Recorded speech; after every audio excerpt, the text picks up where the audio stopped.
Hello lovely people, it's such a gorgeous bright sunny day in London today. I've raced down here to the garden. I wasn't planning to, but we're due an absolute dumping of rain tonight, then really cold weather next week, so I thought today is going to be the perfect day, and I'm so excited about it, to harvest the Flint corn. The plants are really dry now, and I need to harvest them, get them in and strung up in the shed, so I can't wait to start. I was also going to, so I bought some bird feeders. This is crazy, I'm spending more money on feeding birds and cats than myself. Let me show you, I'm chuffed with them. They were quite cheap. So I've got that one, that is for putting fat balls in. Another one that's for peanuts, or you know, sort of big seeds, and then another one for small seeds. Different birds, different feeding types, but I've decided actually I'm not going to hang them just yet, because in 3 weeks, yeah, it's about 3 weeks time, I'm having my surgery, and afterwards I'm probably not going to get to the garden for about 4 weeks or so. I'll definitely be weight bearing before 4 weeks, but it's just because there's 60 stairs between my front door and the street door, and then the walk down here. So because there's going to be that quite extended period where I won't be here and I can't refill the feeders, I'm not putting them up now because once birds find that source of food, they'll come back time and time again, and we'll actually start to rely on it, especially when we get into the really lean months for them in sort of January, February and early March. So rather than tease them with a feed now and then starve them through December, I will wait, and as soon as I can get back down here, I'm hoping I'll be fit enough to get down here on Christmas Day morning to pull up my parsnips. Yay, fingers crossed. So when I can get down here and I know that it's doable, then I'll fill them and hang them. For now I'll probably just hang them in the rose bush tree. When I've built the fence, the idea is I'm going to have some posts that stick up a bit higher, so I can sort of string the wire across and then have feeders hanging from that. But look, in the meantime, this whole site is surrounded by trees. We've got park on one side, there's bushes, obviously there's tons of plants in the allotment itself still, loads of seed heads. If you're not gathering a seed, leave your seed heads for the birds to enjoy. So they should be okay for the next couple of months, but I'm really looking forward to, I'm kind of looking from the shed now down to the garden about where I want to hang them, so that when the birds are feeding I can see them and enjoy it too, because they're a joy, aren't they, our birds? Anyway, enough about the birds. If you can hear a munch in the corner, that's one of the cats. Obviously, like I said, I'm spending more on their food than my own. It's crazy, but it's a joy. So let's get on with this harvest. I can't wait. I can't wait to peel back every single cob and look at the colours. I hope I'm not going to be disappointed. Suddenly the weather's changed a bit. It's suddenly a bit overcast and windy. Anyway, I'm so excited to do this. I'll be more excited to get in this shed and get them all, whatchamacallit, peeled back. So I think actually there's not many left on this side, because this is where I've been nicking them from all summer. So I've been too excited. Oh.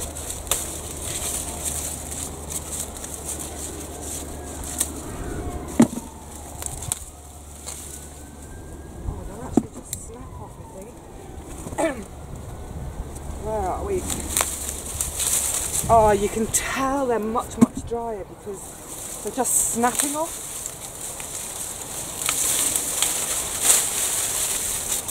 Can you hear me, mother? Oh my goodness. It's one of the things I absolutely love about the garden, is just having these joyous moments of excitement. Shut up, Vivi, and get harvesting.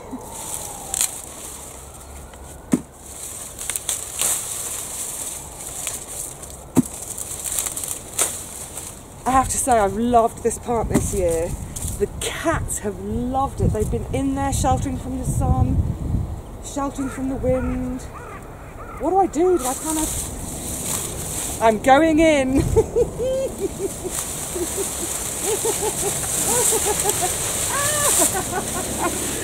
I've got a den. Right, hang on, where's my bucket? Oh my goodness, I'm so leaving the plants on and I'm going to build a den. Bye! Oh my goodness, I'm surrounded. If you build it, they will come. Oh, this is a joy of joys.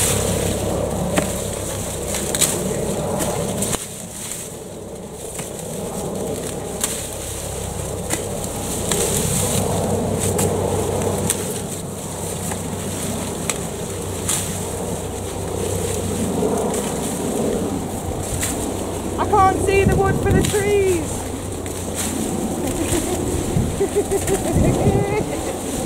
Oh, love it. Love it, love it, love it.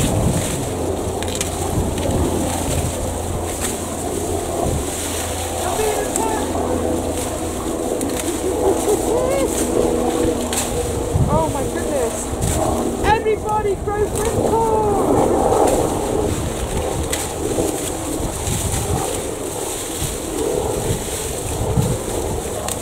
I need to find a more methodical way. Oh,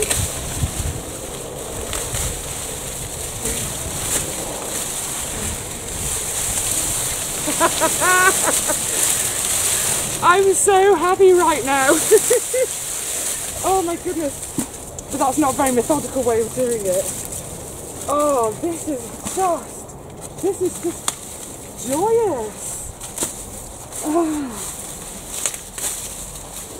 I've got to try and be a bit more sensible now.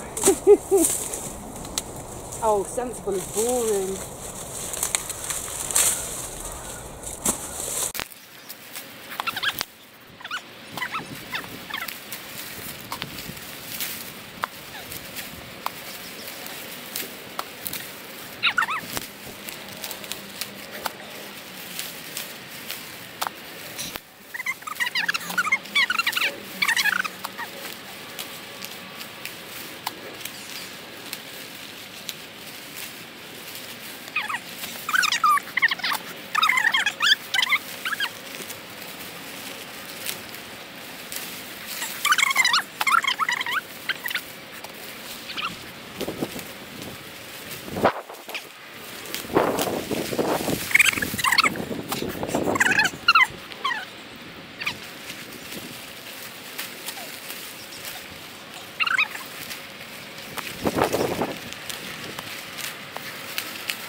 Seriously, that's the best fun ever.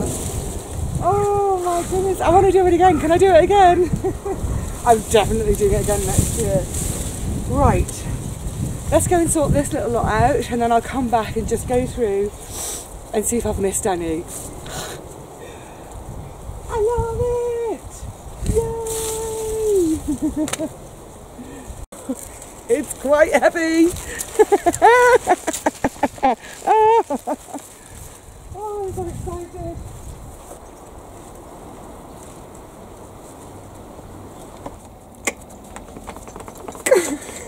So exciting, it's ridiculous. Do you know, it's like, do you remember when you were a kid and, see, when we were kids we just played out all the time. There was no fear of anything. So we'd go off into the woods, up onto the old coal slag heaps, making dens for ourselves. It was the best, just being out and about and running feral. And for those brief moments inside all the corn, I just felt that again. It was great. So now it's going to be probably quite a long job to do because there's masses here. So what I've been led to believe, I hope I'm doing this right, is I'm going to take off most of the outer leaves, the ones that are still a bit green, leaving a couple of the inner leaves, and then basically I'll have bunches that I'll tie up and I'll hang inside the shed to do some further drying. I'm beside myself with excitement. So this is one from the middle, can you see? And I think that just shows that actually maybe there wasn't enough shakeage because it's really intermittent pollination. But I don't mind, there's still something there. You know, I am a pig in the proverbial today. This is just... I had no idea at the beginning of this year when I sowed those seeds that were sent to me by Michelle, thank you so much Michelle, how much joy this plant was going to bring to me this year. It's been joyous the whole summer just to watch it grow because it's given that beautiful height on the plot. Such a vibrant green foliage, so lush. There were times in the summer when the grass path right next to it, I actually lay down, looked up through the foliage to see the blue sky, and it was almost like it was something tropical. The wind has played through the leaves. In the summer it was quite... And then as they've dried over the autumn, it's more of a sound. There's a word for that, isn't it? Susurration, when the wind blows through trees. But yeah, it's been an absolutely beautiful plant to grow. I'm definitely having it again next year, if for no other reason than to make a den. I'm actually thinking of when I sow it, of leaving a gap in the middle that's bomb-sized enough so that I can go and sit in there. No one will know I'm there. I can just sit in there with the cats and play with my dolls and my action men. Because that's what you do in a den, isn't it? It's been an absolute... Oh, look at those! Now there's a couple in here. I doubt it's going to pick it up. But they're almost purple. Like blackberry purple. Amazing. Amazing. Isn't nature wonderful? I'm so glad you sent me these seeds, Michelle. I don't think I would have tried them otherwise. But my goodness, I'm so glad I did. Happy, happy days. Well, this is going to take me really quite some time. So, I'm going to say cheerio for now. Because I think I'm going to be here till nightfall. So, cheerio to you all for now. Hopefully you're still getting some harvests, who knows. Whatever you're up to, have a lovely time doing it. Find the fun in it. Be a big kid again. Go for it. I'll see you all soon. Take care.